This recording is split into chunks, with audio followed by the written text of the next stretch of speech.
آپ کو خراج تحسین پیش کر رہا ہوں۔ شدید حبس میں، شدید گرمی میں اب سب لوگ یہاں آ کر بیٹھ گئے ہیں، دھرنا دے رہے ہیں، اور برسات بھی ہوئی، صبح بھی بارش ہوئی، اس میں بھی آپ ثابت قدم رہے، اور ہر گزرتے دن کے ساتھ یہ دھرنا تاریخی بنتا چلا جا رہا ہے، طویل ہوتا چلا جا رہا ہے۔ پاکستان کے عوام کی اس خدمت پر، پاکستان کے 25 کروڑ لوگوں کی نمائندگی پر میں آپ کو مبارکباد پیش کرتا ہوں۔ آپ کا عزم اگر جوان ہے، آپ میں ہمت اگر موجود ہے، آپ استقامت کے کوہ گراں ہیں، تو انشاءاللہ اس حکومت کو ہم گھٹنے ٹیکنے پر مجبور کر دیں گے انشاءاللہ تعالی۔ اور یہ دھرنا پاکستان کی تاریخ کو تبدیل کر دے گا انشاءاللہ تعالی۔ جو لوگ پاکستان سے اب نوجوانوں کو مایوس کرنا چاہتے ہیں، کچھ لوگوں کا یہ ایجنڈا ہے، وہ بین الاقوامی طاقتیں بھی ہیں، وہ پاکستان کے اندرونی طور پر بین الاقوامی ایجنٹوں کا کردار ادا کرنے والے لوگ بھی ہیں، جو یہ چاہتے ہیں کہ حالات میں اتنی خرابی پیدا کر دی جائے کہ لوگ پاکستان کے مستقبل سے مایوس ہوں۔ پھر جگہ جگہ تحریکوں کو قوم پرستی کی بنیاد پر، زبانوں کی بنیاد پر، علاقوں کی بنیاد پر کھڑا کیا جائے، اور پھر پاکستان کی ڈس انٹیگریشن کرنے کی کوشش کی جائے، خاکم بدہن پاکستان کو توڑنے کی کوشش کی جائے۔ یہ دھرنا پورے پاکستان کو جوڑ رہا ہے، متحد کر رہا ہے، طاقتور بنا رہا ہے، اور امید کے چراغ جلا رہا ہے۔ پاکستان کے دشمنوں کو انشاءاللہ منہ کی کھانی پڑے گی۔ یہاں بلوچ بھی ہیں، یہاں پختون بھی ہیں، یہاں سندھی اور مہاجر بھی ہیں، یہاں پنجابی اور سرائکی بھی ہیں، یہاں کشمیری ہزارے وال بھی ہیں، ہر طرف سے لوگ آ گئے ہیں، اور یہ بات جانتے ہیں کہ ہم تقسیم ہوں گے تو ہمارے دشمن طاقتور ہوں گے، ہم تقسیم ہوں گے تو ہمیں تقسیم کرنے والے طاقتور ہوں گے، ان کی مراعات میں اضافہ ہو جائے گا، اور ان کے علل تللوں میں اضافہ ہو جائے گا، اور ہم متحد ہوں گے تو وہ جو اشرافیہ، جسے منعم بھائی نے بالکل ٹھیک کہا کہ وہ طبقہ اشرافیہ نہیں، وہ طبقہ بدماشیہ ہے جو پاکستان پر مسلط ہے، ان کے خلاف متحد ہو کر شکست سے انہیں دو چار کریں گے، اور انشاءاللہ پاکستان کی آزادی جو 1947 میں ہوئی تھی، جس کے مقاصد سے ان ظالموں نے ہمیں دور کیا ہے، حقیقی معنوں میں پاکستان آزاد ہوگا، جاگیرداروں سے آزاد، ڈکٹیٹروں سے آزاد، ان لوگوں سے آزاد کہ جو اپنی طاقت سے اور اپنی دولت سے، اپنے سرمائے سے اور اپنی سماجی پوزیشن سے ہمارے مال کو ہڑپ کر رہے ہیں، ہمیں برباد کر رہے ہیں، ہمارے بچوں کا مستقبل تباہ کر رہے ہیں۔ انشاءاللہ ہم انہیں شکست دیں گے۔ جماعت اسلامی پوری طاقت کے ساتھ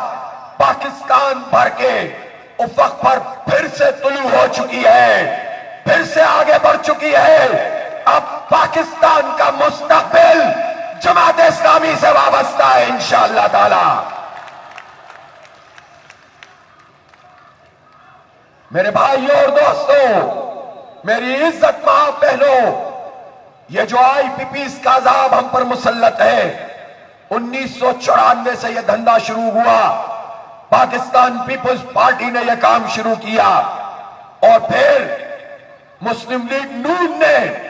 اس کو عروج پہ پہنچایا۔ اس سے پہلے مشرف کے زمانے میں بھی انہی کے سارے لوگ قاف لیگ میں چلے گئے تھے۔ ایک تو مجھے یہ لیگیں سمجھ میں نہیں آتی، نون لیگ، پے لیگ، چے لیگ، دال لیگ، یہ کیا لیگ ہے؟ ہو جاتے ہیں، کبھی کچھ ہو جاتے ہیں، ادھر سے اچھل کر ادھر چلے جاتے ہیں، ادھر سے اچھل کر ادھر آ جاتے ہیں اور کہتے ہیں کہ یہ ہماری پارٹی ہے۔ یہ خاص قسم کے طبقات ہیں جو ہم پر مسلط ہوتے رہتے ہیں، ان سے ہمیں جان چھڑانی ہے انشاءاللہ تعالی۔ ان لوگوں نے یہ آئی پی پیز کو ہم پر مسلط کیا، اور دیکھیں بات یہ ہے کہ 23% تو بین الاقوامی آئی پی پیز ہیں، ان پر میں علیحدہ بات کرتا ہوں۔ ابھی جب یہ ہم سے مذاکرات کر رہے ہیں تو ایسے معصوم بن کر مذاکرات کر رہے ہیں جیسے ان ننوں کو، ننے کاکوں کو کچھ پتہ ہی نہیں ہے کہ یہ کیسے ہو گیا۔ کیا کیا ہے تم نے ہمارے ساتھ؟ کیا ظلم کیا ہے ہمارے ساتھ، اس پاکستان کے ساتھ، کہ ان آئی پی پیز کے نام پر جن لوگوں کو مسلط کیا ہے وہ ہزاروں ارب روپے ہڑپ کر رہے ہیں، وہ ہماری معیشت کو تباہ کر رہے ہیں، اس کے نتیجے میں بجلی کے بم گر رہے ہیں، اور اب بس سے باہر ہو گیا ہے پاکستان کے عوام کے لیے۔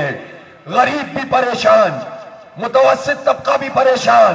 تنخواہ دار بھی پریشان، تاجر بھی پریشان، صنعت کار بھی پریشان، صرف خوشحال ہے تو وہ 0.001% ہوں گے شاید جو خوشحال ہوتے ہیں اور ہمیں برباد کرتے ہیں۔ اور وہ طبقہ ہے جو میں جاگیرداروں کا طبقہ، نام نہاد سرمایہ کاروں کا طبقہ، وہ طبقہ جو فوج کے بڑے بڑے جرنیلوں کا طبقہ، وہ طبقہ کہ جو عدلیہ بھی موجود ہوتا ہے، مراعات حاصل کرنے والوں کا طبقہ، یہ وہ لوگ ہیں کہ جو اپنے اسٹیٹ پاکستان میں نہیں رکھتے، جن کی بچے یہاں موجود نہیں ہوتے، جنہوں نے اپنے انتظام امریکہ میں کر کے رکھے ہیں، آسٹریلیا میں کر کے رکھے ہیں، یورپ میں کر کے رکھے ہیں، اور پہلی کوشش ان کی ہوتی ہے کہ پہلے تو موجود حالات میں جتنا لوٹ سکتے ہیں لوٹ لیں، پھر اگر ریٹائر ہو جائیں تو پھر یا تو انہیں نئی نوکری مل جائے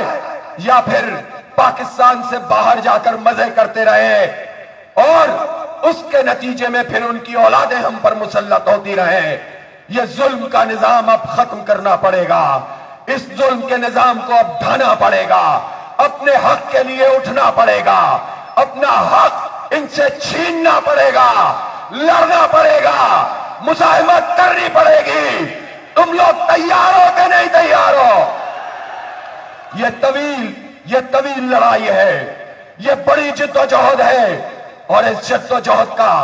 ایک نیا آغاز آپ نے یہاں مری روڈ پر اس تاریخی دھرنے سے کر دیا ہے۔ میں آپ کو مبارکباد پیش کرتا ہوں کہ آپ کی اس طاقت کو توڑنے کے لیے سازش تیار کی گئی تھی، اسلام آباد کو کنٹینروں سے بند کیا گیا تھا، یہ طے کیا گیا تھا کہ اگر جماعت اسلامی آگے بڑھے گی ڈی چوک پہ پہنچیں گے، حالات کو خراب کر دیا جائے گا، اور اس قوت کو ابھرنے سے پہلے ہی دبانے کی کوشش کی جائے گی۔ تصادم کا راستہ ہوگا تو کہا جائے گا کہ افراتفری ہو گئی، انتشار ہو گیا، لہذا یہ ملک دشمن لوگ ہیں۔ ہم نے اس سازش کو اپنے تدبر سے، اپنے کارکنان کے نظم و ضبط سے، ان کی استقامت سے شکست دی۔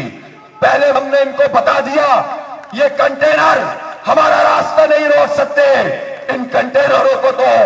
ہاتھوں سے ہی ہٹا کر ہم نے پھینک دیا تھا۔ ہمارے یہ کارکن تو ڈی چوک پہنچ رہے تھے، ہم نے ان سے کہا